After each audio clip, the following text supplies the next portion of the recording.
আল্লাহ বলছেন, আমার কাছে ক্ষমা চাও, আমি তোমাদের জান্নাত দেব। মোটেও দেরি করো না, এক্ষুনি চাও, আমি তোমাদের দিয়ে দেব। দ্রুত ছুটে চলো আমার জান্নাতের দিকে। আমার জান্নাত পৃথিবীর মতো এত ছোট কিছু নয়, এত সংকীর্ণ নয় যে তোমাকে সেখানে গাদাগাদি করে থাকতে হবে, বায়ু দূষণের শিকার হতে হবে। আমার জান্নাত এত প্রশস্ত, 7 আসমান আর জমিন জুড়ে তার বিস্তৃতি। আমার এই জান্নাত তাদের জন্য যারা আমাকে ভয় করে, আবার আমার অনিঃশেষ রহমতেরও আশা করে। আমার জান্নাত নশ্বর পৃথিবীর মতো ক্ষণস্থায়ী নয়। পৃথিবীতে তোমাদের জীবন বড় অনিশ্চিত, কে কখন চলে যাবে তার কোনো নিশ্চয়তা নেই। অথচ আমার জান্নাতে তোমরা চিরকাল বসবাস করবে সুখে, শান্তিতে, নিশ্চিন্তে। যারা তাদের পালনকর্তাকে ভয় করত, তাদেরকে দলে দলে জান্নাতের দিকে নিয়ে যাওয়া হবে। যখন তারা উন্মুক্ত দরজা দিয়ে জান্নাতে পৌঁছবে এবং জান্নাতের রক্ষীরা তাদেরকে বলবে, তোমাদের প্রতি সালাম, তোমরা সুখে থাকো, সদা সর্বদা বসবাসের জন্য জান্নাতে প্রবেশ করো।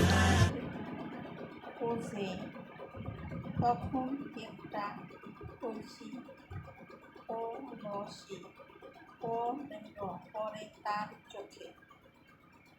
সেই খুব খুশি হয়ে সেই খুব খুশি হয়ে উড়ে গিয়ে কলসের উপরে বসল। উড়ে কলসে কল কল বসল কলসের উপর।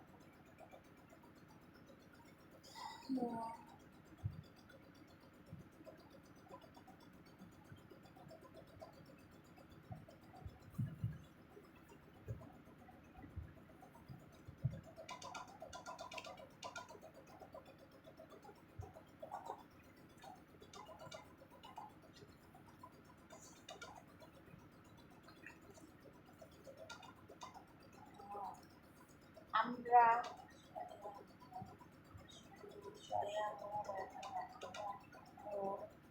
ভোরে ঘুম থেকে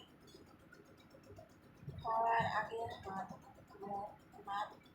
ধুই, দাঁত মাজি, হাত মুখ ধুই, পড়ার সময় করি, বাড়ির কাজে সাহায্য করি, খেলার সময় খেলি। আতা গাছের তোতা পাখি